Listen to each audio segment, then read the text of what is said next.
What's up, everyone? I'm your host, Julian Manis, and welcome back to another episode of Mindngrind podcast, where we bring you insightful conversations with individuals who are making a positive impact in their respective fields. Today, we have a very special guest and friend of mine, Noel Barrientos, a real estate agent with Lifestyle International Realty. Noel has become a trusted and well-respected professional in his field. He has helped numerous people achieve their dream of homeownership, investing in real estate, and his passion for real estate is truly infectious. Noel has faced his fair share of challenges, and today we're going to dive into his story, his strategies for success, and how he's able to use his past experiences to help motivate and guide others. So with that, sit back, relax, and enjoy this insightful conversation. Noel, my bro, welcome to the show. We're so happy to have you. I appreciate you making the time to come out here. How are you? I'm great, man. Thank you for having me. I really, really appreciate it. Of course, bro. Yeah. Of course, man. This is going to be awesome. Yeah, I'm ready. So, question. So, how long have you been doing real estate? I've been in real estate now about, I'd say 4.5, 5 years. Yeah. I mean, I wasn't, at first I started as a, just working in the office, managing systems, taking phone calls and stuff like that. And eventually, evolved a bit and obtained my real estate license. That's awesome. Yeah. That's awesome. And what got you started in real estate? Well, I had a friend who, gave me a call and was like, I'm going to quit my job and get my real estate license. I want you to come with me. He knew that every job I've ever had has been a sales job. So he knew I had sales experience, and it was a little crazy, but we both, took the leap. And I started with him. It was at another brokerage. Nice. And it was just him and I for a bit. And I was just managing his systems and, following up with leads or whatnot. Mm-hmm. And at that point, I started gaining, huge interest in real estate. Once I saw not only, the checks that other agents were getting, but just like, the how you're building relationships, and talking to different people every day, and no transaction is the same transaction. Like, I don't know. Yeah. I fell in love with it. Yeah. And their lifestyle too, I can imagine. Yeah. The freedom of it. Yeah. The flexibility of your schedule, especially me with a wife and 2 kids, that the flexibility of schedule is a big one. I love that. Yeah. I love that. That's awesome, man. Bro, so can you share your story on how you ended up in real estate and just share like your story with everybody? Yeah. So I was incarcerated for quite a bit. Mm-hmm. I was given a 61-month 5-year sentence, and ended up doing 3.5 with halfway house and good time, and a program that I completed. And the program that I completed was, they all call it a drug and alcohol program, but it's less about drugs and more about, changing your thinking, how your thoughts determine your feelings, your thoughts determine your actions, 100%. How every time, like right before you do something, there's a thought, even if like you're going to go grab the water, like you thought about something, there was a thought. Yeah. So just rewiring my brain, it's a 9-month program. I successfully completed it, and because of that, they gave me an extra year off my sentence, which was huge for me to get back home to my family. It was a hell of a journey. I used to be, I had a job and I was working, but I had 1 foot in, 1 foot out. Gotcha. 1 foot in the streets and 1 foot in the shirt and tie life. Yeah. The corporate life, and it's obviously the shiny object syndrome of chasing dollars and, the seeing people with, the fancy stuff, you're it's like, so oh, easy to get deep into that. bro, it's, you're like, oh, okay, this is no big deal. Yeah. But then like 3-6 months, especially like for someone like myself, I'm extremely ambitious. So, and I'm very passionate. Yeah. So, I saw an opportunity and I was just like, well, what I thought was an opportunity. And I got deeper and deeper into it. Yeah. And, long story short, I was raided by the feds, and that day completely changed the course of my life. Completely. You know, we don't, when we're doing things, you know, when we're doing certain things, we don't think about the consequences at that moment when you're doing them, but we also don't think about how it's going to impact others, you know, around us. 100%. And the closest ones to us. Yeah. And for me, I always say, like, going to prison, like, wasn't hard. Like, that's not, you know, you find your routine and your rhythm, and, you know, I was working out, and, you know, I was also like a musician, you know, here and there. So there was a music room. I spent a lot of time in the music room writing tons of songs and verses and playing the keys and stuff like that. Nice. So I found my rhythm. So that part, like, being in there wasn't necessarily hard for me. The hard part was being away from my family. Oh, yeah, I That's can imagine. the hardest part. And I was just talking to my wife a couple days ago about how, you know, visits were on Fridays, Saturdays, and Sundays. Okay. Fridays from like, I think it was like 4 p.m. to like 8 p.m. Wow. It was a short visit. Yeah. But it's an evening visit. So my wife always had, like, you know, her mom or a friend come up to visit. I was all the way in Pensacola. Wow. So, you know. And just to give people perspective, you live here in South Miami. In Miami, yeah. Yeah. Born and raised, right? Yeah, born and raised in Miami. There we go, 305. That's right, baby. That's awesome, man. That's crazy.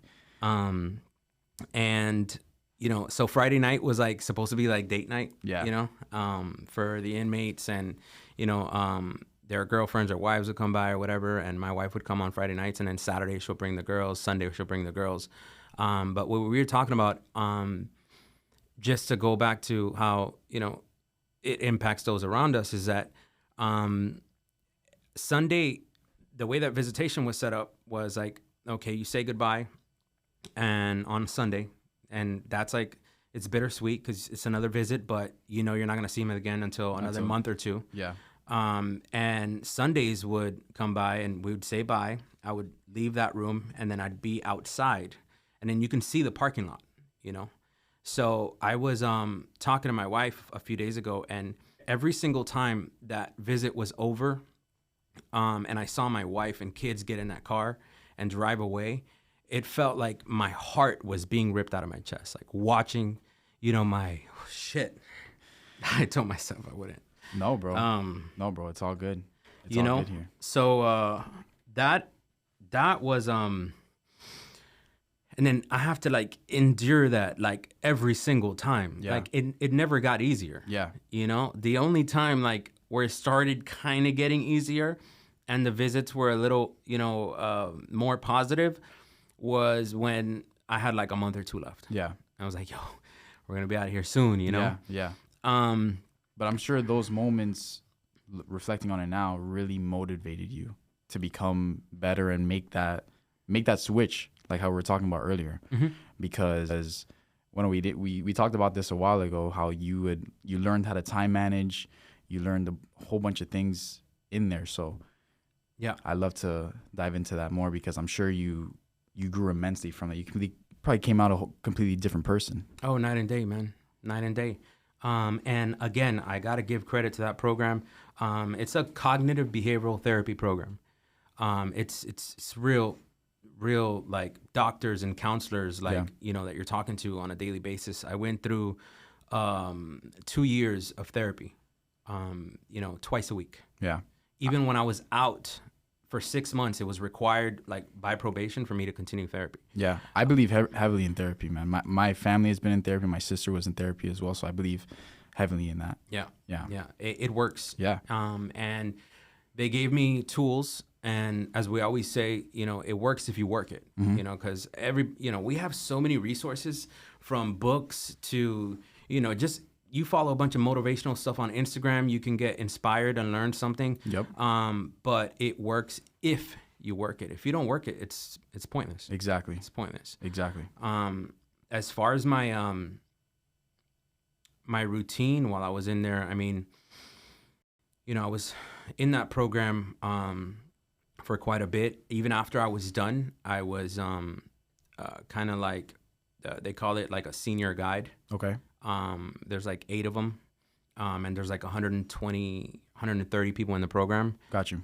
So I stayed involved because I liked it. That's awesome. And the counselors and the doctors knew that I was catching on to the tools and you know, there's so much that goes into that program, but they were seeing progress. They're seeing progress. Yeah. At first they weren't because I was faking it. Got you. I was faking it. They'd give me workbooks and I'm like, all right, yeah, I know it. Yeah, I know it. Whatever. Boom. And then I got sat down and they had like what's called an intervention. Got you. And it's like, bro, it's super intense. Like it's like a doctor, 2 or 3 therapists and like 4 other inmates that are in the program to like, give you feedback. Wow. One of the biggest things that was,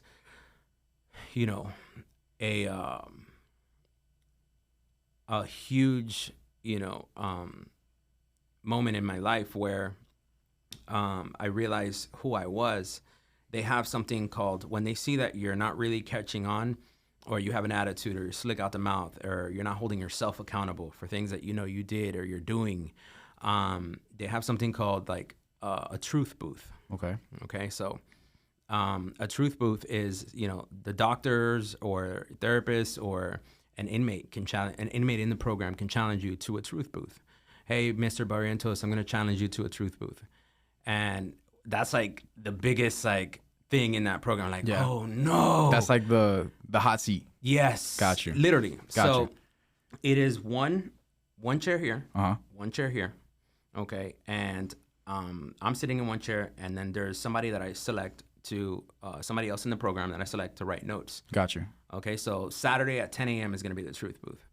And the truth booth is everybody in the program lining up, or as many people as show up. It's usually between 50 and like 70 people lining up, and there's a chair in front of you as well. And they sit in front of you, and they tell you exactly how they see you. Wow. Bro. That must be like a slap in the face. Bro. That's insane. Exactly how they see you. No belittling, degrading you or anything like that, but exactly how they see you, like what you're reflecting. Yeah. I mean, I love that, to be honest. I feel like now in today's world, everybody's just trying to sugarcoat everything and fake everything. Yeah. Like nobody's really ever told to their face exactly how other people view them, or like they just don't get a slap in the face with reality. If a lot of people aren't being real with themselves, like, then who are you? Who are you, and who's gonna be who's gonna go unless it's someone that you love dearly, or then that loves you, who's going to tell you the truth about yourself. Exactly. I feel the comfortability with friends like you, or like Levon, or my brother, to be like, yo, you're fucking up. Yeah. Like you're being cocky as hell right now. Like chill out. Yeah. Like be humble. Yeah. But or my wife telling me, hey, chill. Yeah. That's not necessary for you to say that, but it's only going to be people that you love. But the public, all your followers on Instagram, they're just going to talk about you behind your back. Yeah. They're not going to fucking be real with you. Can I curse on this? Of course. Oh, okay. You can say whatever you want. I'm getting comfortable. Let's do it. So nobody's going to, willingly be real with you, Yeah. So that was huge. Yeah. And once the truth booths were done, then I would grab that notepad and go back. I would have to write an essay like on what I learned. Wow. And in my entire stay in the program, I think I was challenged to 3 truth booths at 3 different times. Wow.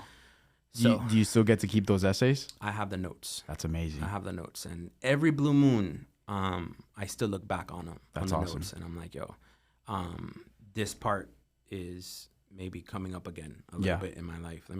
And then I'm aware. Yeah. Because change doesn't come without self-awareness. Exactly. I wanted to touch on that because I'm sure the first or second time you felt some type of way about that. And like, it's very hard to internalize that and use that as motivation and fire instead of just saying like, damn, these people like look at me like this, I'm not going to do anything to change. Right. So when was it when you finally decided like, okay, now I got to make these changes?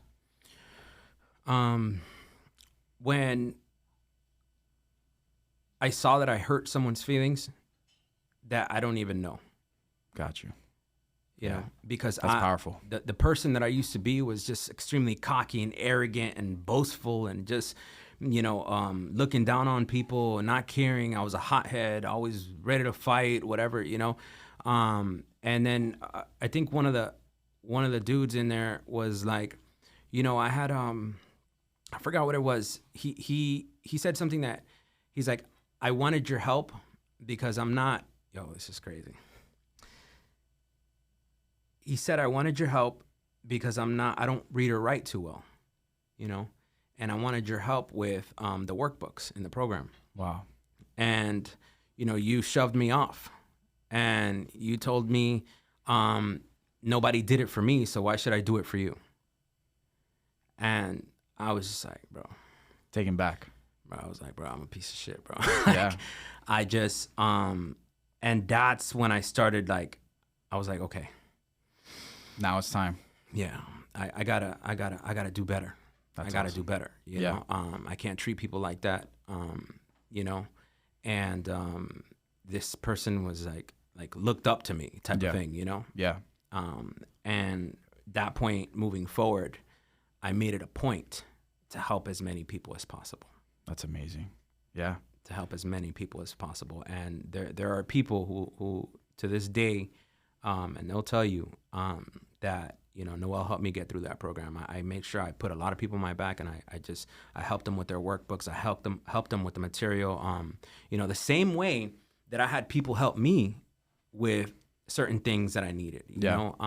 And people that were there for me. Yeah. 2, 3 of them still there for me till this day.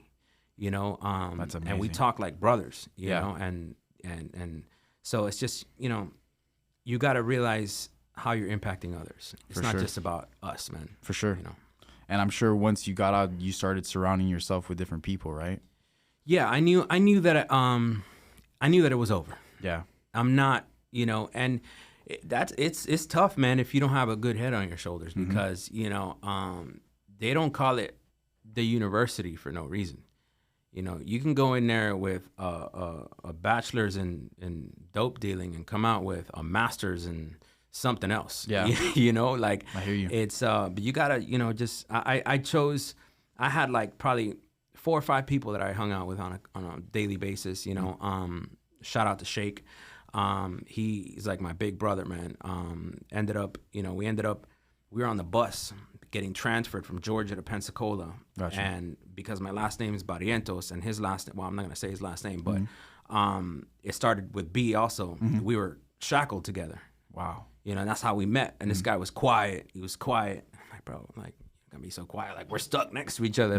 Let's talk, But then eventually, we got to Pensacola. We were in a cell, and he was like, at some point, he was like, bro, you work out?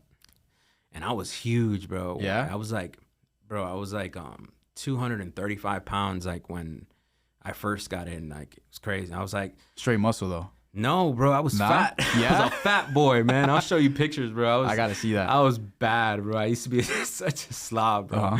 Uh-huh. And I was like, bro, does it look like I work out? I don't fucking work out. And he was like, well, man, let's work out, let's do a little something with our time, Yeah. And I was like, all right, fuck it, let me work out. So I'm working out. I'm like, yo, this guy's diesel, bro. And he's like, oh, keep trying, keep going hard. You're doing all right. He's always pushing me. Yeah.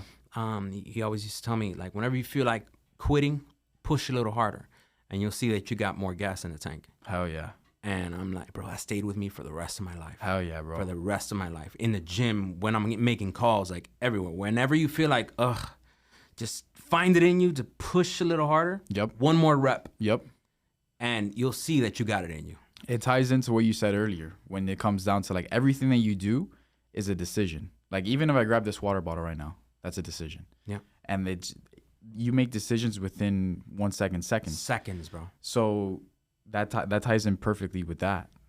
You can make And that decide to quit or decide to keep going. Exactly. And one thing that people don't really understand is that you have to constantly make that decision multiple times, thousands of times a day. Everything is a thought process and decision. You just have to, when we had the worksheets, we like, it was like something happens, right? And then it's called an activating event. Like I dropped my glasses, I dropped my phone. Yeah. That's the activating event. Yeah. And then it's like first thought. Is it going to be a rational thought or an irrational thought? Your irrational thought will cause you to feel negative feelings. Hence, you'll have a negative outcome. Your rational thought will have you thinking rational, and then you'll have a more positive feeling and a more positive outcome. Yep. So I dropped my phone. Fuck, I'm such an idiot. Damn. Yep. Oh my gosh, I broke it. Oh, wow, bro.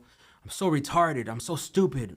Now I'm if you're saying all that to yourself, you're putting on negativity in the world, and that's where you're gonna get back. And that's how you're gonna end up feeling. You're gonna end up feeling like a fucking failure. Like you're gonna end up feeling stupid. Like you did something wrong. So and now your mood has changed for the entire day. But if I drop my phone, I'm like, damn, that sucks. But hey, man, at least it's not cracked. Exactly. At least it's not cracked. That thought alone helps me feel better. Yep. Okay, let me try better next time. Yep. Just little things like that in our daily lives. Like this morning, went to the gas station, and in Miami, you go to a gas station that have medianoches, Cuban steak sandwiches, and pastelitos and croquetas and all this stuff. And I was like, bro, it's Saturday. Like I want to, eat something good. I worked out this morning. Yeah. I went for a run. It's okay. I can treat myself. And then I was like, that doesn't really align with my goals though. So I was like, you know what? No. I grabbed a protein shake and a protein bar and I came here. There you go. It's just the small decisions, those little thoughts. Yeah. And that's really good self-awareness on your part, because people would just go for that and they just want to give that instant gratification, be like, you know what? I deserved it. Yeah. But you're staying congruent with your plan and congruent with exactly what you're trying to accomplish. Yeah. That's amazing, bro. Yeah. I love that. I don't get it twisted. I'll have a slice of pizza, for sure. But you have to. But at the end of the day, it's like, I'm not going to waste my cheat meal on that. Exactly. Exactly. So, yeah. So how do you feel about like people that really how do you feel about people that complain? Oh man. That's a good question. Yeah. Considering how I feel about people who complain. Yeah. I have been through so much in my life. That's why I asked, because you've been through so much and you just hear people complaining about little shit. Yeah. Now, everybody's journey is, there goes the thought. Everybody's journey is different. Yeah. Everybody's upbringing is different. Everybody's way of thinking is different, So I can't put my expectations, on of me on others, because for me, it's like, yo, shut up. But at the same time, that may be a real thing to that person, a real struggle. That's true. And they have real feelings as well. So I can't, just put that on someone else, but, because I've been through so much, I just feel like, bro, I'm in the process. I'm nowhere near where I want to be. Yeah. Nowhere near. But I've come this far. And if I can do it, bro, anybody can do it, bro. I love that. Anybody can do it. Yeah. Because I didn't grow up, my parents weren't rich, had food on the table, a roof over my head, and I saw my mother work hard, 2-3 jobs, that's really, I get the grind from my mom. I love that. My mom came to this country with nothing from Nicaragua. Wow. And nothing but the shirt on her back. Mm-hmm. She went to school, made something of herself. She's been at Baptist Hospital for like 22 years now. Gotcha. And she always made sure that me and my brother were good, and my little sister as well. Yeah. That we were good. We had what we needed, But I just saw her work her ass off, bro. Like there were days I wouldn't see her. Yeah. I'll get home from school, and dinner will be in the microwave. And then I'll call her and, no, I'm at work. Yeah. Like, damn, again, you know, there's downfalls to that. For sure. You know, me watching my mother grow, as I'm growing up, you know, working her ass off, like it planted a seed in me, bro. Yeah. You know, that now it's just like a natural thing. Yeah. You know? For sure. Yeah. For sure. And so if there isn't people watching, or if there is people watching that want to get into real estate but have, you know, that background, what are some things that you suggest to them? And like, how did you come full circle and become successful in real estate how you are now? Well, there's the way that the Board of Real Estate or Florida Real Estate Commission has it set up is, which I don't like, but, you know, it is what it is. Maybe one day I'll get to a place where, you know, I can have a say in changing that for others. I would love, that's actually a good idea. But I would write it down. Yeah. They don't have like a black and white, if you were charged with this, you can't get your license. Or if you were charged with this, you can get your license. Or if you did 1 year in prison, you can get it. But if you did 5 years, you can't. There's no rule book. Got you. All it says is that if you have a background, you have to go meet in front of the board. In front of 7 people, 7 board members or the commission in Orlando. That's all it says. Gotcha. And you got to plead your case. You know, pretty much explain and prove to them why you should get your license. You know, with everything that you've done and been through. You know, and that's tough. You know, because it's like, well, there's no rule. I got to go up there. So, you know, what I would say to anybody with a background trying to get their real estate license or any occupational license or state license or anything like that, if you have a background, if you're trying to make something of yourself and improve, you know, your daily life and just your life in general, don't give up. If you really want it, if you really, really want it, like I'm talking about from the depths of your soul want it, then you don't give up. You don't give up. I love that. They told me no. And I went back a year later. How many times did they say no? Was it once? Well, times? They told me no once, and they told me it was they were like, you know, they were thinking about it. Okay. I was in front of them, and mind you, this is like, it looks like a court hearing. There's like 200 people in the room. Wow. All with charges, or they have their license and they fucked up, you know. And then they told me no, and they said it was because I was on probation. Gotcha. Still. And I'm like, bro, but I haven't had a violation. I've been, you know, I'm doing good, you know, I'm working. And they're like, no. I said, all right, fine. I'll be back. Yeah. So I waited till probation was over. Like a month before probation was over, I was already reapplying. That's awesome. You know, because I wanted it. Yeah, you saw it. You saw it. Yeah. It was like, I need this. Yeah. I want it. This is what I want my career to be. So I went back when probation was over, and you know, I had some really good letters of recommendation. Nice. And they were like, okay, we'll grant it to you. I had my wife and my kids had came to that hearing with me. That's amazing. And that was I always say it was like the top of the mountaintop for me, because it's years. I mean, all this with my background and everything started in 2013. Yeah. So that 10 years from now. The case, you know, the on my journey, I've been to like 9 different facilities. You know, the bus rides, the heartaches, the tears, the loneliness, you know, the feeling like a failure, feeling like you let everybody down, you know, hurting other people, everything that I've been through, everything. And I got out, I kept put my eye on the prize, you know, and I kept going and not giving up. Like the resilience is what got me to where I'm at now. And not fucking stopping and not taking no for an answer, bro. Like, yeah. I hear people all the time that are like, somebody tells them no, and then they're like, okay. No. Yeah. Fuck that, bro. Exactly. Like, what do you mean, okay? Like, do you not want this? Yep. Do you not want this? You know, why are you saying okay when somebody tells you no? Mm-hmm. Why are you giving up when somebody hangs the phone on you? You know, like, why are you just throwing in their towel? you don't want it, bro. Exactly. You think you want it. But you don't actually. You like the idea of having it. Yep. But you don't want it. Exactly. You don't want it. Bro, that is so inspiring. Yeah. That is super inspiring, bro. You just fired me up. For real. That's fucking awesome, bro. Yeah. I told Alexis the other day, shout out to Alexis' brother from another mother. Yes, sir. You know, I shouldn't, and I'm not talking about him because he's a monster, but like in talking about just anybody trying to do anything, like I shouldn't have to convince you to do something that you said you wanted to do. Exactly. Like 100%. you told me you wanted to work out and lose weight.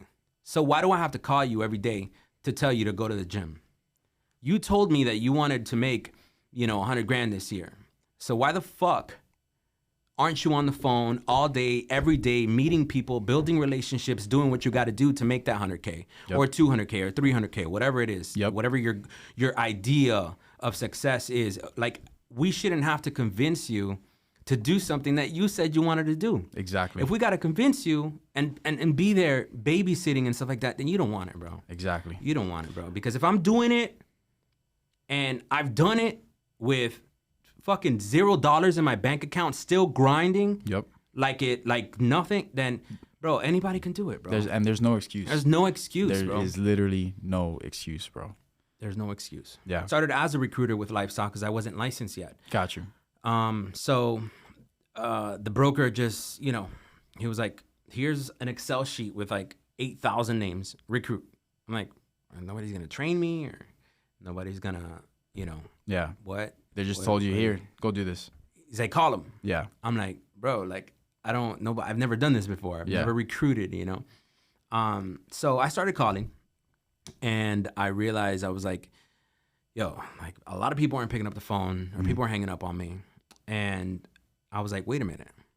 I got my experience from the last brokerage I was at and the follow-up system and the CRM I was using. And I was like, what if I put all these agents into the CRM? I don't want to give too much sauce for the other brokerages, but sure. You know, that's plus I think I signed like a oh yeah, what is it, a non-compete or whatever? Yeah. Got you. But anyways, I put that in my CRM and I started utilizing like the tools that I learned from my whole life. Like I've worked for Allstate Insurance, State Farm Insurance, T-Mobile, Verizon, you know, and it's like it all came together, you know. And I put them in my CRM and I started like reaching out one by one through text. And bro, like I caught a rhythm, a really good rhythm. And to date, I've recruited like in 2 years, probably like 360 agents. Wow. To the brokerage. That's crazy. For people that don't understand, can you give like a perspective, like compare it to other brokerages? You don't have to say other brokerages' names, but like what's like the average with others and that? Yeah, they'll recruit probably like as a brokerage. I've seen brokerages like recruit probably like maybe 10 or 15 agents a month. Wow. You know, whether they don't know what to do and how to do it, or they just don't have the desire to like grow like that. They're fine with what you know, and that's kind of like the last brokerage I was at. That's kind of like where they were at, you know. You know, just being very selective. Yeah. Over, you know, so it'd be a few here and there. Got you. But I turned it into a machine. That's amazing. You know, I was recruiting like 5-6 agents a week. And that went really well. And then I got my license and I joined the top producing team at the brokerage. Shout out to the Bet Group. That's right, baby. I love them all. And, you know, being surrounded by people like Levon, Alexis, Mike Valdez, and now Luis Gomez kicking ass. That's right. Having a crazy year, man. Bro. Yeah. Being surrounded with individuals that just want more is so important in life, bro. Yeah. So people, places, and things. And like they say, you know, that saying, I'm writing that down. That's fire. You are the average of the 5 people you're constantly around. There's like 11 on my team. So, and Levon, I talked to, you know, like every other day we're talking on the phone, or almost every day, you know, just regular conversation. And seeing his success, you know, motivates me, inspires me. Yeah. And I'm like, bro, this guy's 25 years old. If he could do it, bro, Yeah. if he could do it. I was just on the phone with him before I came in here, and he was like, bro, you're gonna give me a run for my money. I'm like, oh yeah. Hell yeah, I'm man. like, oh yeah, most definitely. That's right. You know, but he's an animal. He's just on another level. Yeah. But being surrounded by people who always want more out of life, And that want you to win too. and that want you to win too, Yeah. That's the biggest thing. because they can want more for themselves. Exactly. They Yeah. can want to push you, but then want to get something out of you. Yeah. But the people that you're around, they want them to win. They want the people around them to win. Like 100%. Levon is a perfect example of Yeah. that. Levon is a perfect example of that. So that's important too for people to know. Like, surround yourself with the right people, but make sure that they want you to win too, not Yeah. just want you to win for them. Yeah. Or like some people want you to win. They want you to do good, but not better than them, Exactly. you know? Exactly. And once you start creeping up, they're like, nah, Then ego comes in. yeah. But he didn't. That's not true. They always got something negative to say. Yep. You know, it's just fucking people. It is. It is. So you're a successful realtor now. How did you build your network? How did you start building that? Well, you know, you keep saying successful realtor, but Bro, I'm you're a like- successful realtor, man. Don't sugarcoat yourself, for real. I didn't grow up with you know, I don't have like this huge sphere of influence, you know, where I'm surrounded by nurses and doctors and attorneys, and you know, at some point I was surrounded by attorneys, but all for the wrong reasons. Yeah. But I have literally Levon has helped, you know, at the beginning, you know, providing support, resources, leads and stuff like that, really got me up off the ground, you know. And then I started realizing that, you know, I can't just wait around and just see what happens and wait for a client to call me. Yeah. You know, you can't. You Yeah. have to come out. You have to go out there and put yourself out there. Yep. So I have started, this year actually, at the beginning of the year, which I should have done it a long time ago, but I started a lot of cold calling, you know, Nice. you know, prospecting every single day, like it's brushing my teeth. How many dials? 150 to 200 a day. Wow. Yeah. Wow. Yeah. And there'll be days where I don't have not one good conversation, but get up tomorrow and do it again. Yep. How do you handle objections? Just with that, like just knowing that it's a numbers game? Yeah, most definitely. Yeah. Numbers game, 100%. And that's where I think a lot of, you know, agents fail, you know, and just quit early. Yeah. Like you haven't even given it a shot. You know, give it 30 days. Get on the phones Monday through Friday for 30 days. That's not even 30 days. Yeah. It's like 22 or something Yeah. like that. Actual working days, not including weekends, like 22, 23. 1 to 2 hours on the phone. Do 2 hours a day. 2 hours a day on the phones, Monday through Friday for a month. And then tell me that it's not going well for you. But don't say I'm not a cold caller. Don't say it's not going good for me if you have not put in the time. Yep. Do the work, put in the time, and then tell me, bro, it didn't work. And you're not going to tell me that if you put in the time. You're going to be like, bro, I got this many listings. I got this. Now, I'm not saying I have fucking, 20 listings right now, but I'm seeing the fruit of the labor that I put in February. For sure. Yeah. It's 5 listings, 2 under contract, 3 more on the way. Like, there we go. This is the work I put in February. I started in February. I was thinking about it in January. Got you. I was like, okay, like fourth quarter of last year sucked. Mm-hmm. I think it sucks for everybody, to be honest. It sucks for me too. Yeah, that's what I heard. What I heard. I was like, I got to do something different. Yeah. I have to change it. Yeah. And that's the game. That's what I love about real estate. Like it doesn't stay the same. Every client is different. Every transaction is different. Market goes up, market goes down. Interest rates go up, interest rates go down. There's demand, there's no demand. There's supply, there's no supply. It's always changing. So it's like you never know what to expect. Exactly. So you're always like, a pivot. Yep. Adapt. I love that word. Have you ever read a book called Who Stole My Cheese? I did. Bro, I did. that's exactly how it is. Like, if anybody hasn't read the book, I really suggest. Yeah, short read too. Yeah, very short. I had the audiobook. It was like an hour and a half, but it's basically about these mice that are in a labyrinth that they just get cheese. They're being fed cheese. It's coming out of nowhere, and one day there's no more cheese. Yeah. And they're so used to getting fed cheese that they don't even know where to go, what to do. So it causes you to pivot. So that you can really tie that in with anything in life, with work, with personal growth, with spirituality, with everything. So I love that. I love that word. That word pivot triggered that memory of that book. Good shit, bro. Yeah, man. But just putting in the work, and that's what I'm starting to see now. And I can only imagine what next year is gonna look like, because I feel like I'm in this like transformation stage, mind, body, and soul. And I'll touch briefly on not, I don't want to get too religious, but you said spirituality. We can get religious if you want, bro. I'm religious too.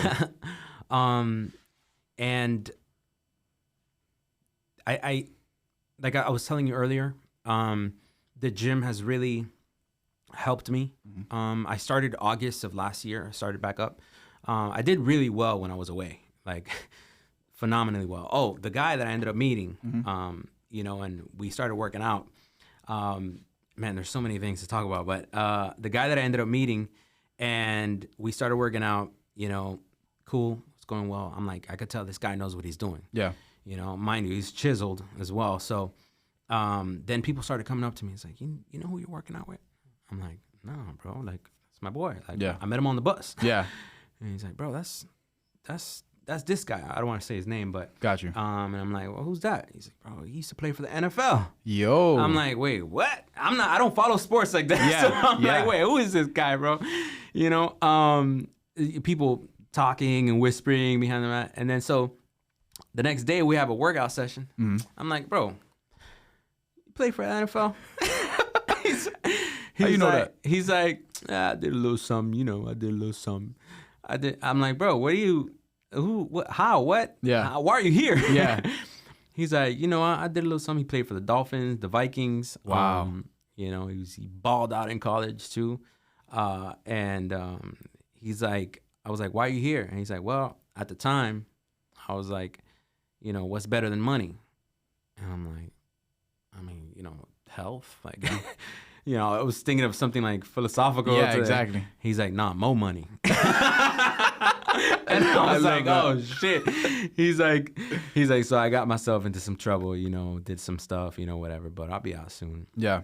Now he's a real estate investor / wholesaler, fix and flipper. There we go. Up in Gainesville. He's out doing great, There we go.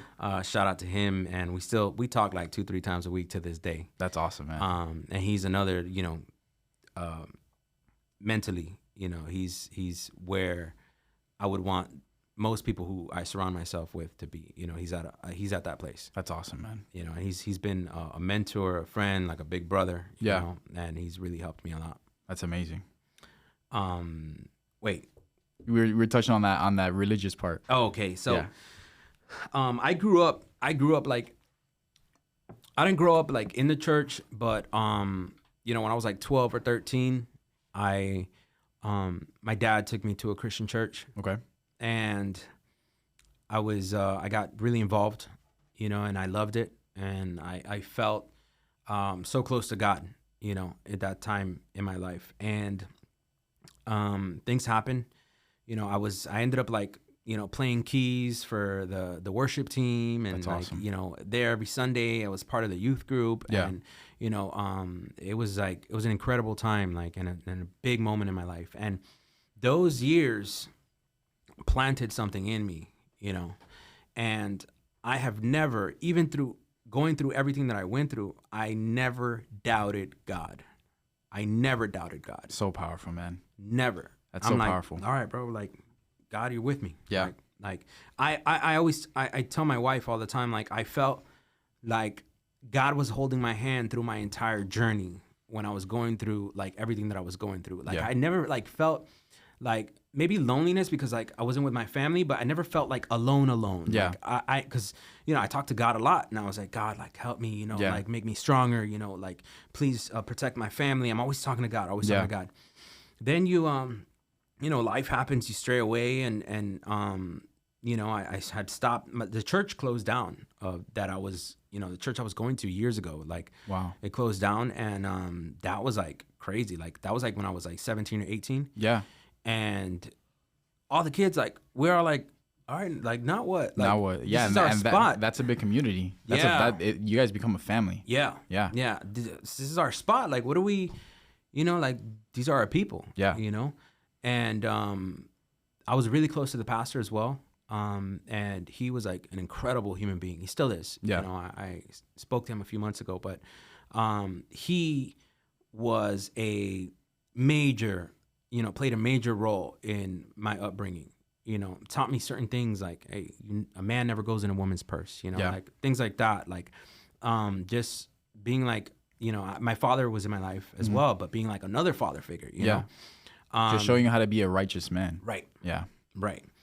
And, years went by and now I'm in my like 20s, 21, 22, and I'm like, now I'm like, catching a rhythm on the street, and got caught up. And did you ever feel like an internal battle, like kind of knowing what you're doing wasn't the right thing, and then having that battle like with God, like how God would feel about this stuff? You ever feel that? Yeah. I had those moments many times. Yeah. Many times, like, I know I'm not doing right. I gotta, man. But I'll get back to you, God. I'll get back to you. Exactly. Like, I'll get back to you.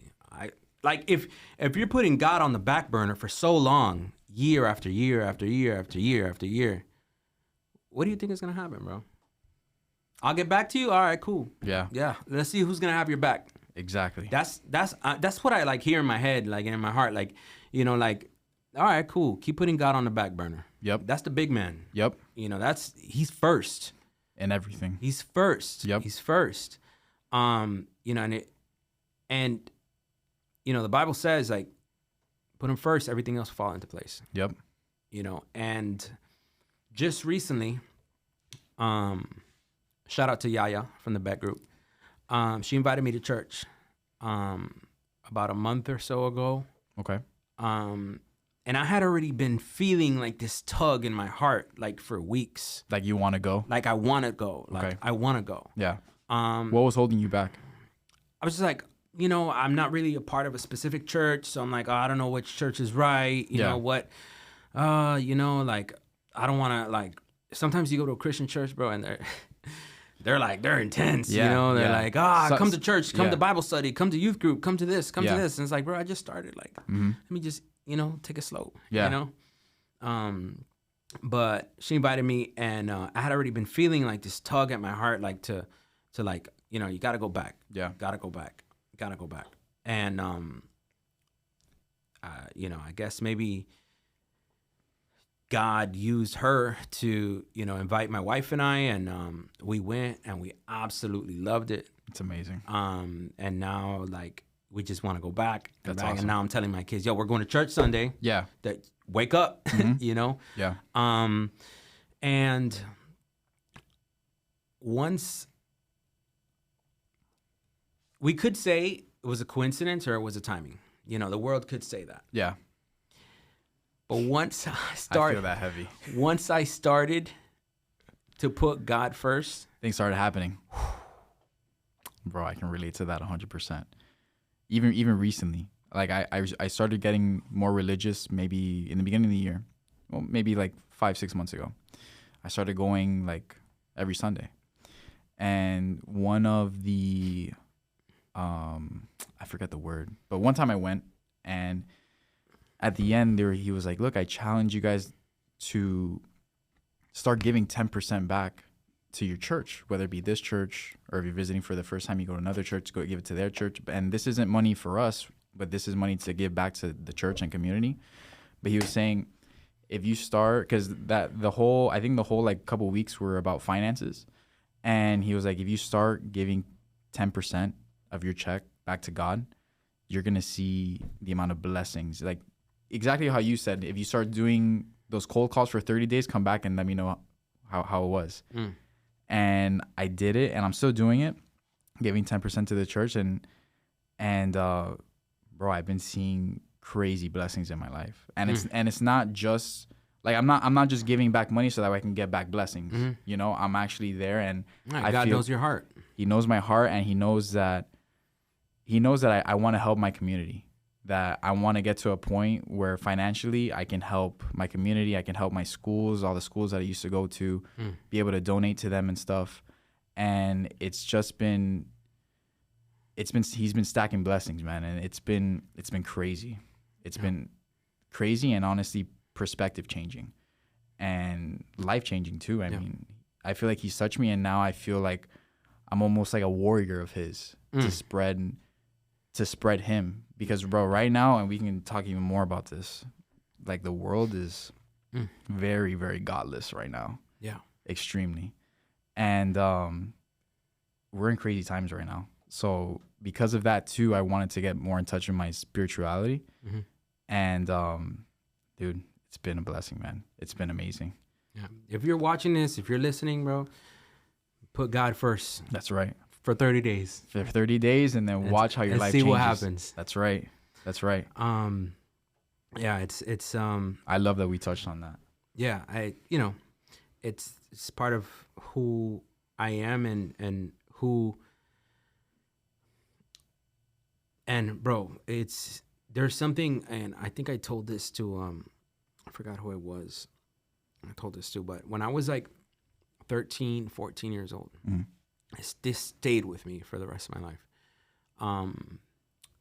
I was at church, and there was like my pastor, and there was like guest visitor, like pastors there, like preaching.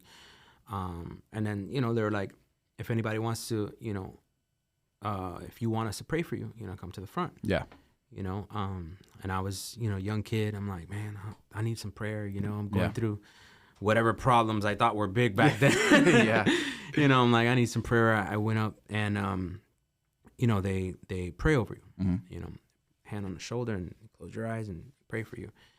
And they said to me, they were praying for me for, my mental health and for everything to go right, to give me guidance and stuff like that. And when they were done praying, they both, all three of the pastors were like, I don't know what it is. I don't know what it is, but God is telling me to tell you that you are destined for greatness. Dude, it just gives you chills.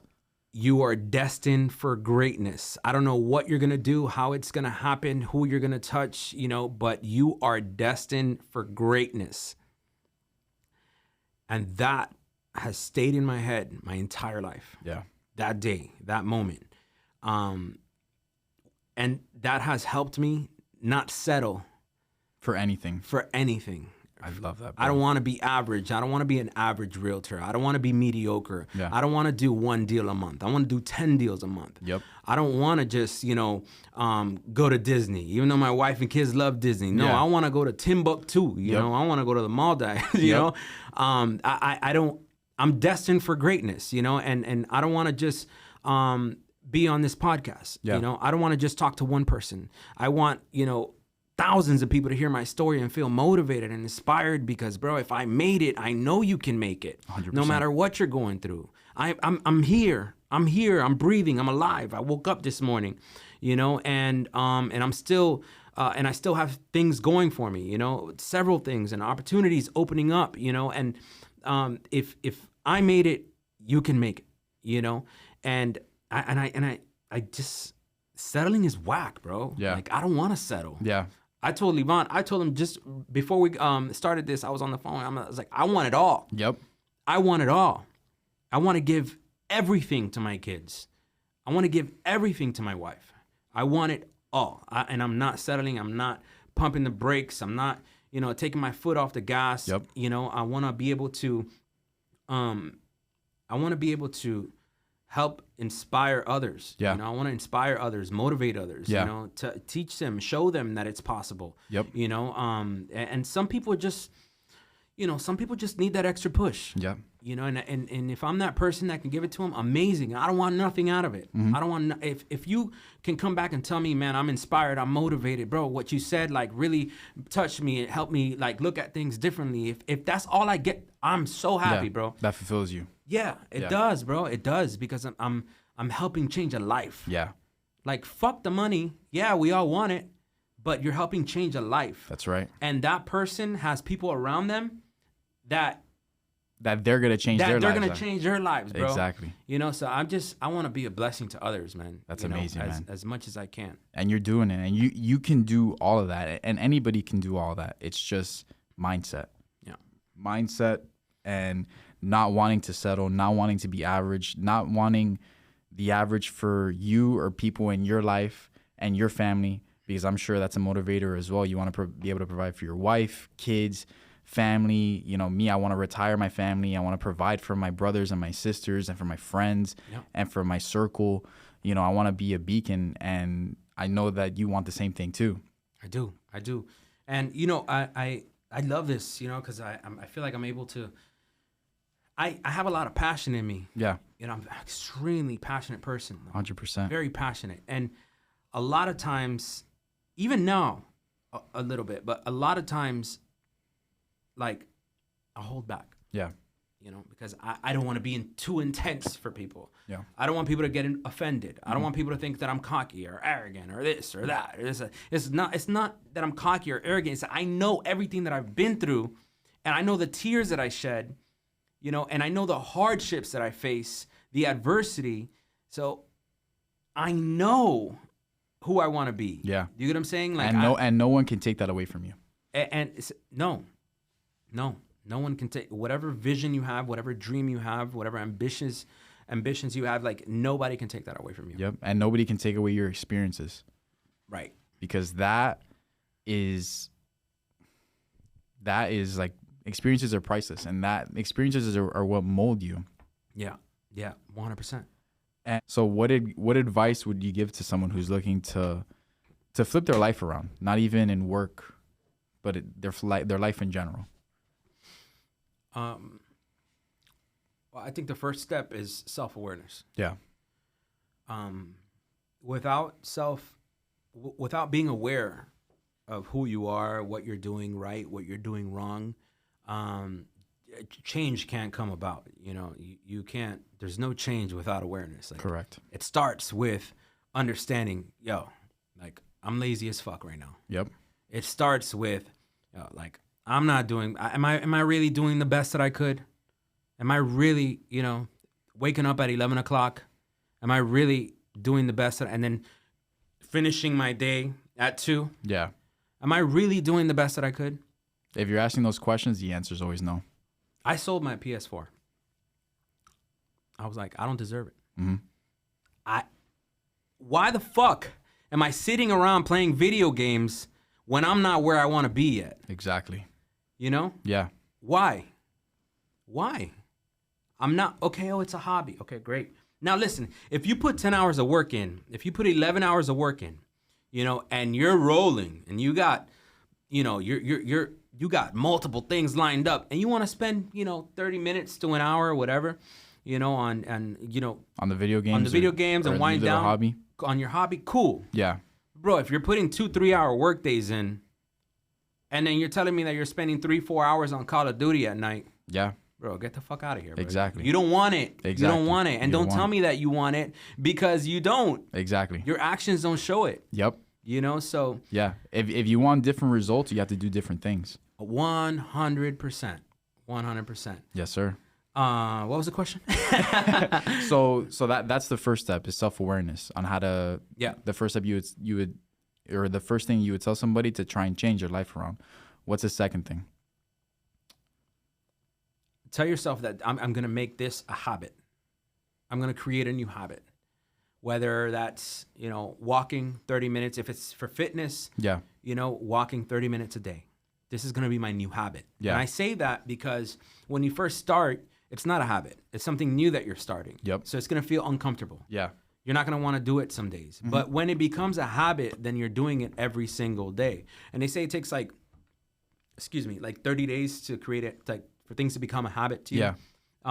You know, now I feel retarded. I feel like just out of place when I don't go to the gym. Yeah. Like I'm just like, oh, damn, I didn't go to the gym today. I didn't go to the gym today. I didn't go to the gym today. Yeah. I didn't go to the gym today. I didn't go to the gym today. I can't eat that. I didn't go to the gym today. I can't. It starts to eat It at starts, you. yeah, I'm like, oh my gosh, I have to. So the next day I'm there at 5:30 a.m. I'm like, just because I missed yesterday, you know? Exactly. Because I made it a habit. Yep. But imagine people, if they just switch that, because to go back, people have video games as habits.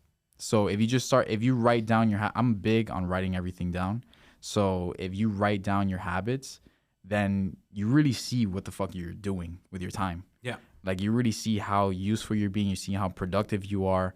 And just imagine if you can even write down the amount of time that you're spending on each of these habits. And if you just switch one of them one by one, that is already one step more than 80-90% of people that are taking right now. Instead of this, I'm gonna do this. Exactly. Yeah. Exactly. Yeah. So I made, getting up every single day, going to the gym, I made that a habit. And it's positive habits now. Yeah. Productive habits. Yeah. Because a lot of times we can sit there and we can be busy. Everybody can be busy. 100%. If you tell me to be busy right now, I can be busy. Yep. But are you pushing the needle? Are you pushing the needle? Yeah. Or are you just spinning in the wheel? Yeah, man. But what are you doing? Exactly. Really, and how are you measuring it? Yeah. But so self-awareness, creating good, productive, positive habits. And then with time, those habits, you see results. Yeah. It's really not. There's no secret recipe to things. Oh my gosh. People think, oh well, what do you say on the phones? What's your script? Yeah. Oh my gosh. Get on the phones. Exactly. Just get talk on the to them. phones. Just talk to people. Yeah. Just talk to people. Just stop being a robot. Stop reading a 2-3 page script. Exactly. Stop trying so hard. Just be, personable. Just talk to people. Yeah. Oh, in a gym, when you're in a gym, are you doing this? Are you doing cardio first? Or are you doing cardio after? It's like, bro, just go. Just go. Yeah. Just go. Yeah. Tell me that you're willing to show up, and then I'll give you my advice. But I'm not, bro. Like you're not. Again, you're saying that you want something, but you're not backing up with actions. You're not backing it up. You're not showing. When's the last time you went? Oh, like 2-3 months ago. Yep. Okay, when you go and you're there, I don't care what time it is. Call me. I'll tell you what to do. Oh yeah. But you got to meet me halfway. Exactly. Exactly. That's something that I learned because I wanted to be the hero for a lot of people, and I wanted to try and save a lot of people. Do you think you can relate to that? Like you wanted to help people and like, bro, why don't you just fucking do this? And they just don't do it. I recruiting kind of helped me a lot with realizing that I can't save or help everybody. Yeah. Because the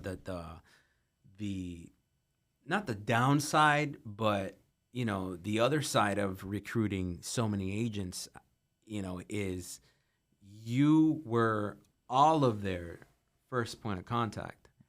So now comes, you're the first person they're calling with questions. With questions when it comes to like tough times. Yeah. Questions on just, how do you upload a PDF to an email? Yeah. I'm like, bro, you need some patience. I might have to, register you at Miami-Dade for a little computer class or something, because, so it, and then I wanted everybody to like make sales and do good. And I wanted everybody to do it. So at the beginning I was taking my time and I was sitting here like, just going out of my way for everybody. But a lot of people weren't going out of their way for themselves. Yep. And you can't just drag them through. You can't just force them. That's weight. Yeah. It's weight on you. Yeah.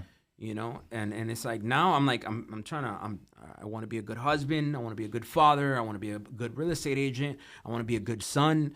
And now it's like I have all these things that I want to be good at, and then I have people that I'm trying to drag with me and just help, and it's 10 o'clock at night and I'm on the computer on a Zoom with somebody trying to explain something to them, Yeah. It's if anyone is willing to meet me halfway, I'm willing to help out 100%, but at least show me that you're willing to put in the work, How do you gauge that? Do you gauge it like with a timing thing, or is it just strictly actions? Like, how do you know when it's like, okay, like I can't keep helping this person. Like I just can't, because they're not doing what they're supposed to do. Like actions or lack of. You got you. Yeah. Actions or lack of. I have a few stories about that, but I won't, Yeah.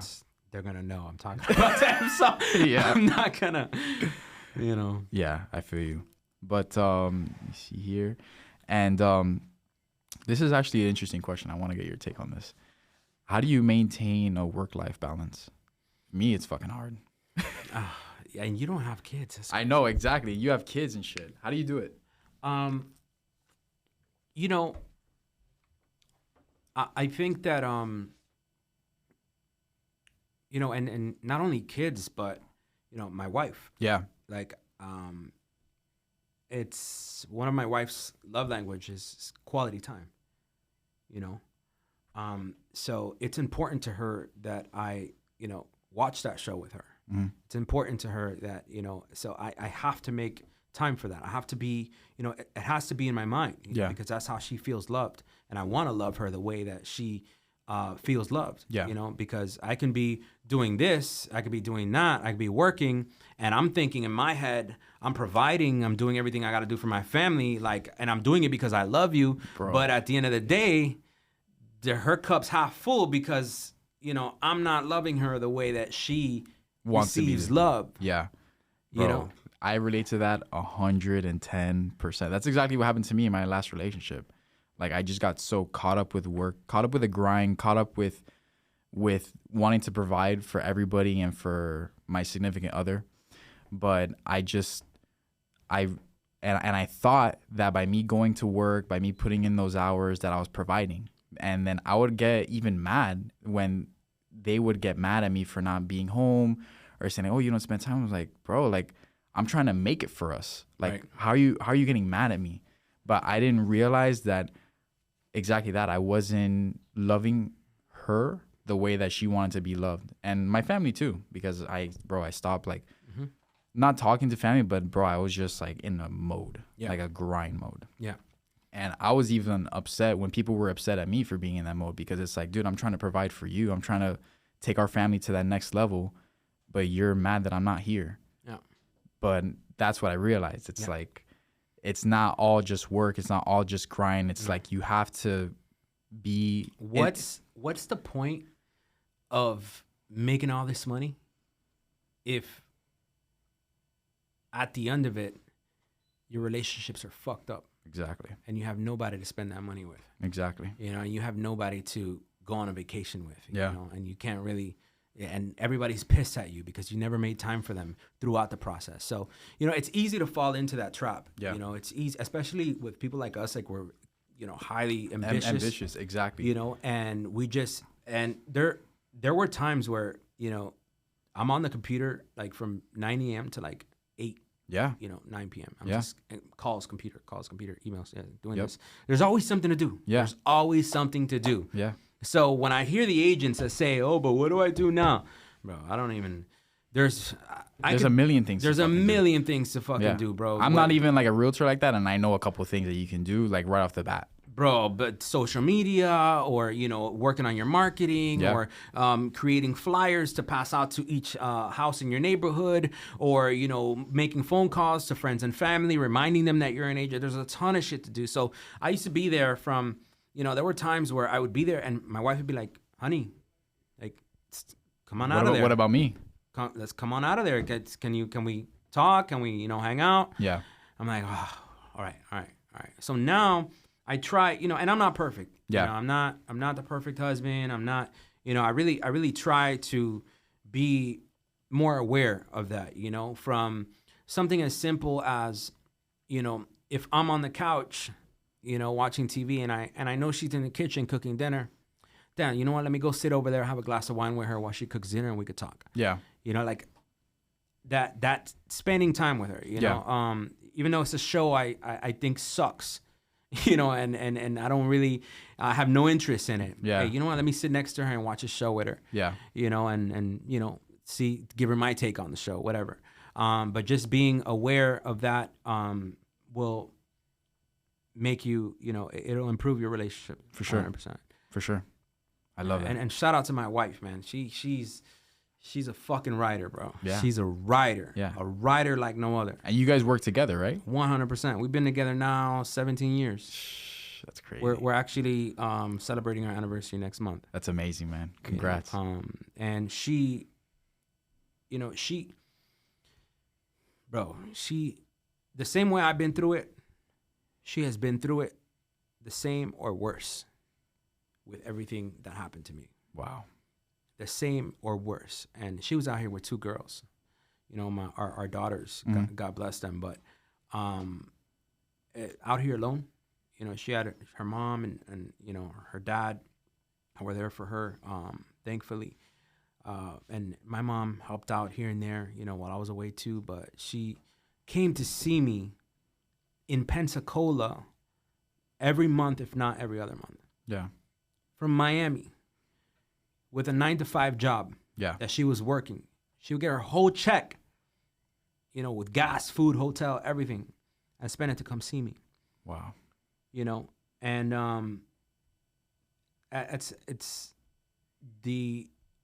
she has a heart of a lion. You know, she's quiet, she's reserved, you know, for the most part. But she has a heart of a lion, and she has really, really supported me through everything that I've been through, good and bad. She's been with me with money. She's been with me while I've been broke. She's been with me when I was an ugly person. She's been with me. She's with me now. Yeah. And she's pushing me, and she helps me with the real estate business. And we just have this like vision for our family and what we want. And I feel like now we're at the place where like she's like, okay, baby, do your thing. Yeah. Do your thing. That's awesome, man. You know? That's crazy. That's super inspiring. She's a writer, bro. Oh my God, bro. She's a ride or die. And that's super rare. No, it's especially in this society, bro. Yes. In this society. But you know what? Oh, man, I don't want to. Talk to me. You know, I feel like men, we want like ride or dies. We want a rider by our side. But we're not really riding for them like that. Yeah. We just want like some of the guys just want like a trophy. You want a trophy, you want that comfort, but what are you doing when she's not around? Exactly. You know, are you riding for her just in front of her face, or are you a different person? Like, are you just trying to bring her along the ride just because you want her and you're attracted to her and you like the idea of you guys being together and having this big family? But like it looks great on Instagram. Exactly. You know, happy family and stuff like that. Exactly. It looks beautiful. Exactly. But what are you doing to push your needle in your relationship? Because you got to do exactly. You can be in a hamster wheel with everything in life, with work, with your relationships, with spirituality, with your loved ones, with everything. But if you start doing actions that pushes the needle, that's how all those relationships grow. Yep. Yeah. And I want to touch back because we're, like you said, we're both ambitious. For me, sometimes it's hard to see that finish line. It's hard to feel like, okay, once I get to this place, that's it, I'm done. So is there like a finish line or like end of the plan for you? Like once you get here, or once you hit this number, or once you hit this, like that's it, I'm good? Or because for me, it's really hard to stop wanting more. And I feel like sometimes that can hurt relationships with loved ones or your family. Yeah, I think that keeping that balance is important. You know, having that respect. If we say we love our families, we say we love our partners, you know, I love my children, then we have to show it. Okay. But and then having family that also understands, it's a balance. Yeah. That understands what you're trying to do. Yeah. What you're trying to do, I'll tell my girls, hey, listen, like I got to go to a showing. I Yeah. have an appointment. They're 15 and 10, 11, sorry, my girls. And, now they're smart enough to understand like daddy's going to a listing appointment. Yeah. So I'll come back home and they'll be like, Daddy, did you get it? I'm like, I got it. That's like, awesome. yeah. That's awesome. I love like that. my little 11-year-old's like, she's jumping up and down, she's clapping and stuff like that. I love that. Because now they understand, Yeah. so it's pretty cool. Yeah. But they get it, having family and friends that get your lifestyle and understand, what you're trying to accomplish. For me, everybody has like, a lot of people say, oh, this is your 5-year plan or your 10-year plan. Yeah. I don't. Exactly. My 15-year plan, I'm 35 years old. My 15-year plan. I don't talk about 2 years, 5 years, 10 years. And my 15-year plan, I want to retire by the age of 50. Mm-hmm.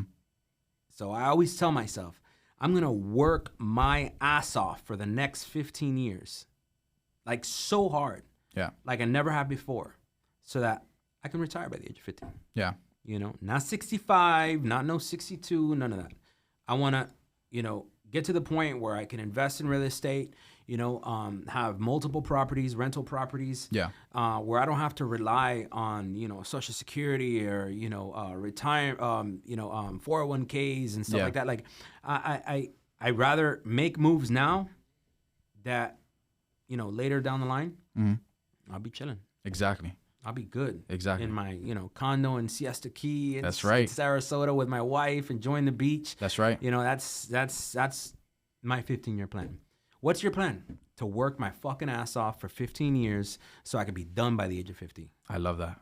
And anybody, your age or around your age can literally do the same thing. Like age is not something that holds you back. Yeah. That is just a mindset thing.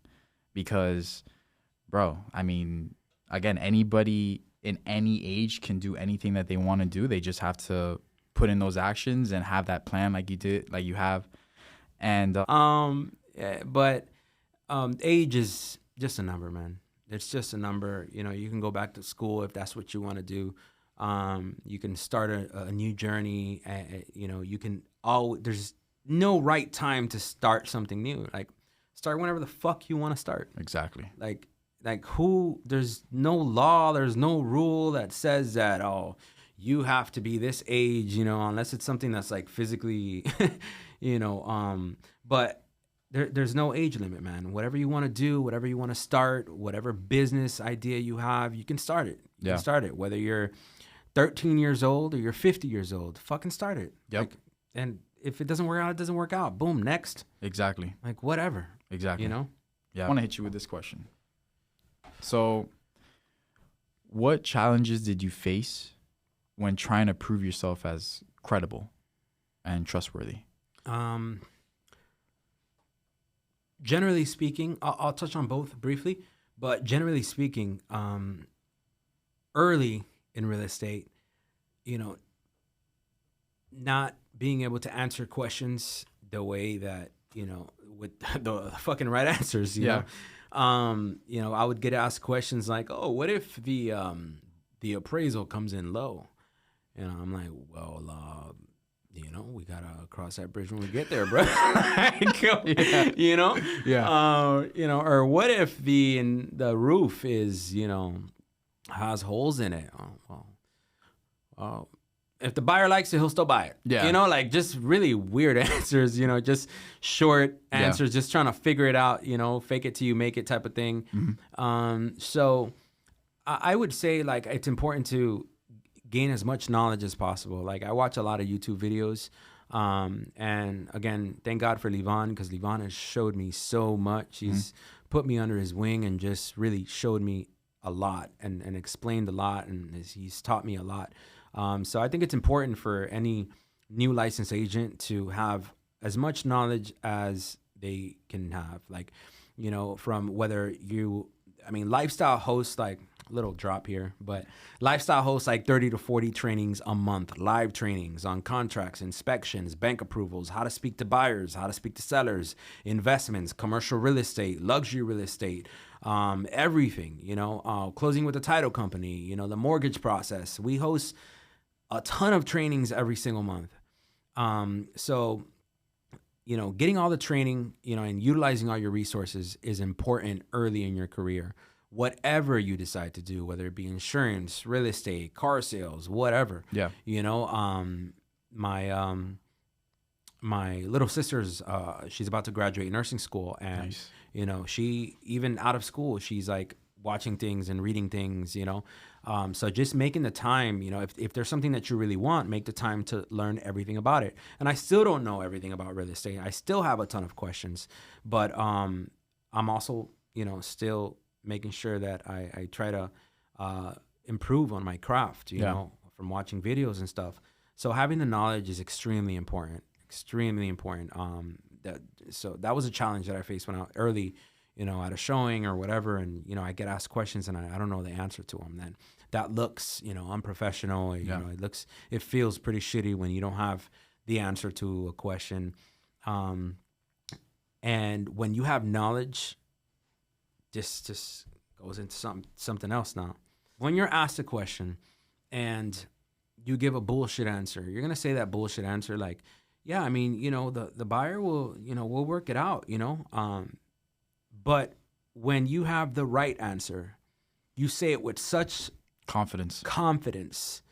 And like now, before, bro, I was telling Levan, like before I used to go to listing appointments with like a packet of papers, and I'm at the table and I'm like, okay, yeah, look at this, and here's this, just pushing paperwork on people. Mm-hmm. And now I don't go with anything but my laptop. I love that. Nothing. And I feel so confident, like at listing appointments now, where I'm just like, based on the comparables, here they are on the laptop, the properties that have sold nearby in the last 6 months, the square footage, the amount of bedrooms, bathrooms, and everything.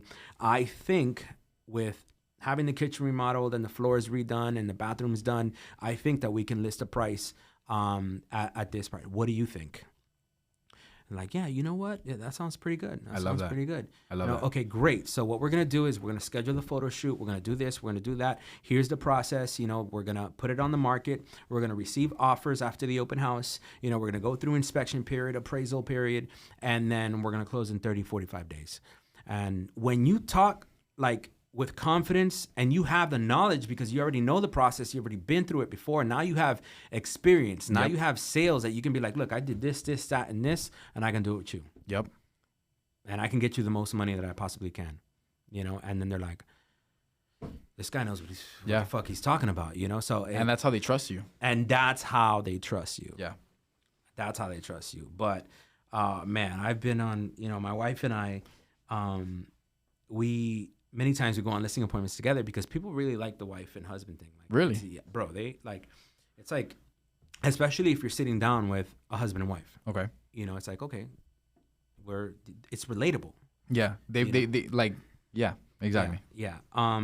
So, and then she brings a strength that I don't have to these appointments and to these transactions. So, she is a sponge for information.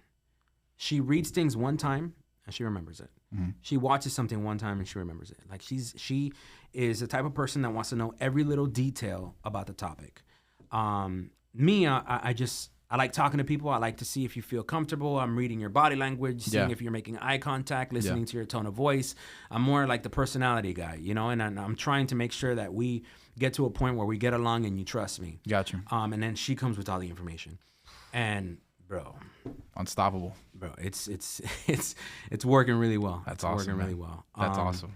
So having knowledge, or if lack of knowledge will be a challenge. Yep. That's awesome, man. I love that. Let's dive into these fire questions. So, okay. So why should someone work with you? I work hard, and I'm not mediocre. I'm not average. I don't have an average work ethic. You want somebody to put your house on the market on the MLS and then just wait for a call. That's fine. But I'm going to put the house on the market. I'm going to host 1 or 2 open houses. I'm going to door knock the entire neighborhood. I'm going to get the phone numbers for that neighborhood, circle prospect, call. I'm going to get your home sold 100%. And for a buyer, I'm not going to stop looking for homes and stop making calls until we have you under contract. Like, it doesn't Like it's the grit. It's the grit. Yeah. And I think that's what sets me apart from a lot of agents. I wake up thinking about, my clients. Bro. So what separates Lifestyle from other brokerages? Our culture. We're not your traditionally structured, corporately structured real estate company. We're the down-to-earth family environment. You go to the office, you'll catch a few people in jeans and a t-shirt because we're family. You know, when it's time to meet clients, we suit up, but our culture sets us apart.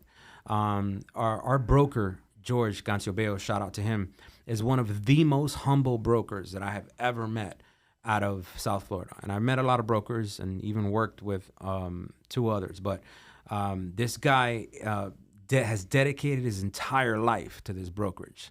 He has no wife, no kids, not yet. So we are his family. We are it right now. And it's blood, sweat, and tears for him. He's an incredible human being. He has helped me along the process and on my journey so much. And I thank him for the opportunity. But our culture, our brokers like no other, it's really good commission splits, no fees, no monthly fees, office fees, desk fees. We have multiple offices that you can work out of 24/7. If you're in Homestead, you can use a Homestead office to meet with your clients. If you're in West Palm Beach, you can meet that office to meet with your clients. A lot of companies these days, you can only use the office where you sign up at. Very true. Because they're a franchise. Yep. We're not a franchise, So you can use multiple offices and, just our culture is incredible, and we're always doing something, always an event, always a picnic. Today they're on a LIR fishing competition, on a boat. Wow.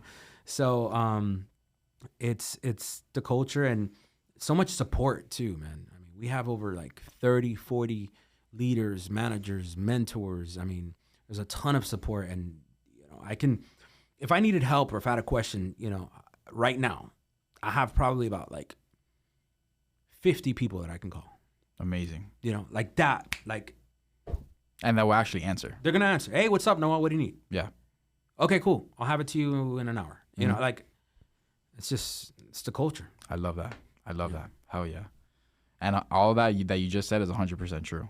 Yeah, because you work with a lot of us. Yeah. So. Yeah. Yeah. Someone calls you saying that they're ready to purchase a home. Walk me through your process. I have a guide in my head that I go through for buyers. One of the things that I learned early in real estate is just there are certain questions that you have to ask, to avoid wasting their time and your time. So location, price range. Have you spoken to a mortgage lender? Are you working with a realtor that you have an obligation to? And why are you looking to buy? Like, are you selling to buy? Do you need to sell your house? Do you need to buy another one? Are you downsizing? Are you upsizing? So I'm asking these 5 things. Okay, what area more or less are you looking in? Okay, great. What's your price range? Okay, and strategically, the mortgage question is right after price range. So, okay, have you spoken to a lender yet about your pre-approval, or are you just getting started? No, I haven't spoken to a lender yet. Okay, great. Well, I have a great one by the name of Ralph. He's going to give you a call in about 10 to 15 minutes. He's sharp. He gets it done. His team is amazing. Shout out to Ralph. Shout out Ralph Almodovar, baby. Fairway, baby. Yeah. Fairway or no way. That's right. Are you working with a realtor that you have an obligation to? I used to say, are you working with a realtor? Now I'm asking, are you working with a realtor that you have an obligation to? I bet that little switch. Because nobody likes to feel like they're tied down to anybody. Mm-hmm. So when they tell me, I have a guy who sent me some houses, but I don't have any obligation or anything like that. The next thing I'm asking is, okay, well, if I help you find exactly what you want and what you need, would you be willing to work with me? If I help you find what you want and what you need, would you be willing to work with me? How can you say no? How could you say no? I think 80% of the deals I closed last year, like 80% of the buyers that we closed last year, all had realtors that they were working with at some point. Wow. At some point, but they didn't sign any buyer's agreement, and they were willing to, give me a shot. So Yeah. but you gotta maneuver. You gotta grind. You gotta grind, and you have to ask the proper questions. Exactly. Yeah. Hell yeah. All right. Next question. What is one myth about real estate agents? That they're overpaid. That's a myth. I like that. I haven't gotten that answer back. Yeah, that they're overpaid, bro. You can make anywhere between 10 to 15 grand on the average deal, right? Mm. But from the time that you meet that client, let's say it's 10 grand. From the time that you meet that client to the time that you get to the closing table, could be 60 days sometimes. Mm-hmm. Okay. So now divide that 10 grand into 2 months. It's 5 grand. That's 5 grand. Okay. Now you spent countless hours, on the phone with them, explaining things, coordinating the transaction, more at inspection, appraisals. You're fighting with the other realtor. There's an agent right now that I'm like, I'm not gonna say too much because I don't know who he is. But arguing back and forth, negotiating, and all that. You do all that, and then the deal falls through. Now you got to put the property back on the market, and you start from square one. And you didn't get $1. And you get $1. You haven't gotten $1 yet. Yeah. Because we don't get paid until the seller gets paid.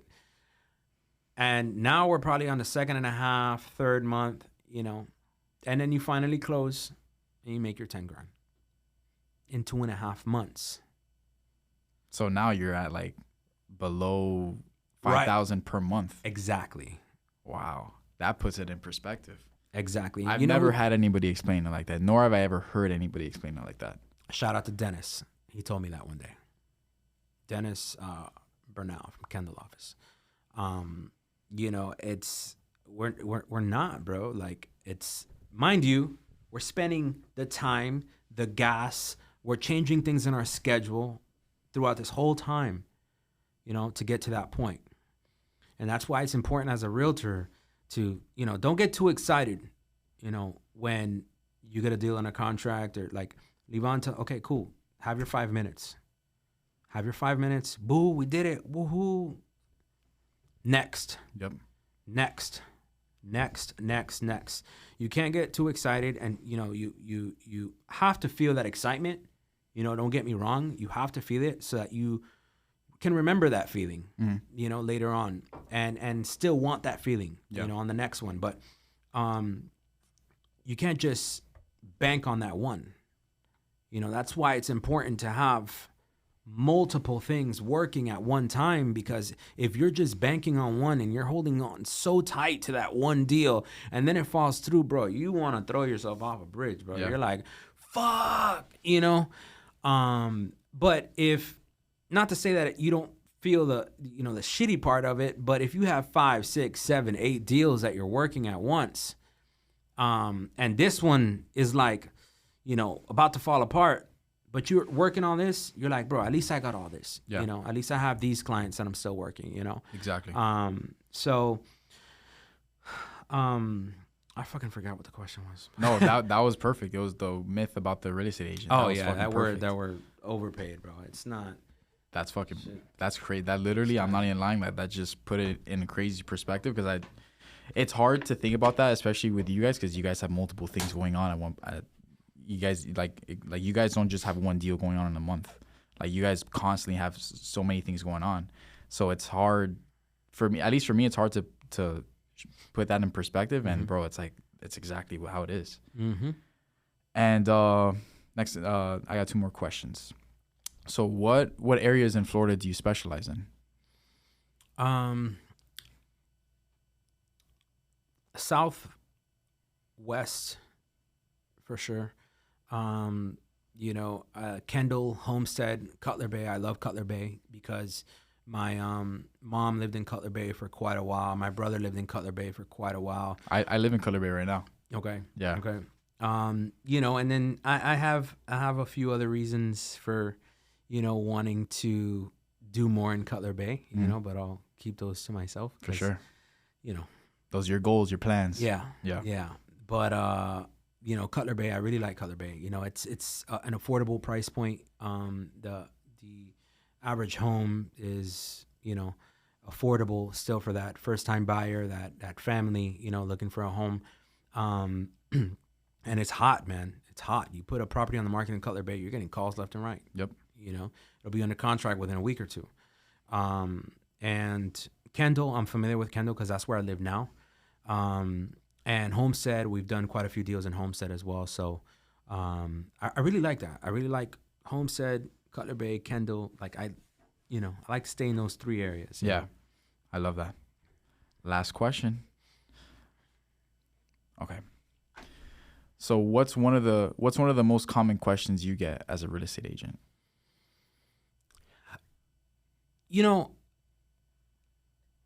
Some people, like in my family, like, they know I'm in real estate, and man, family's so weird, man. Yeah. Like, I love you guys, but damn.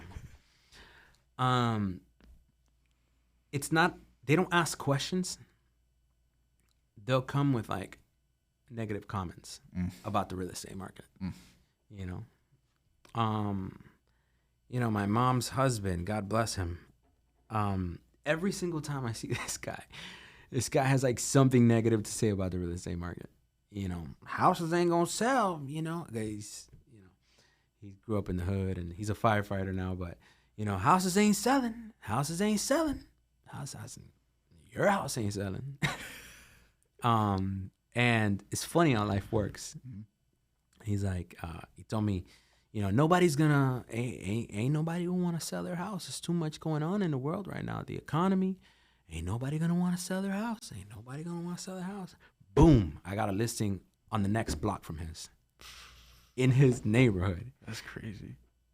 That just shows him. Yeah. Like, real estate's not slowing down. It's not. On the contrary, it's picking up. Yeah. Like crazy right now. Yeah. Crazy. So, and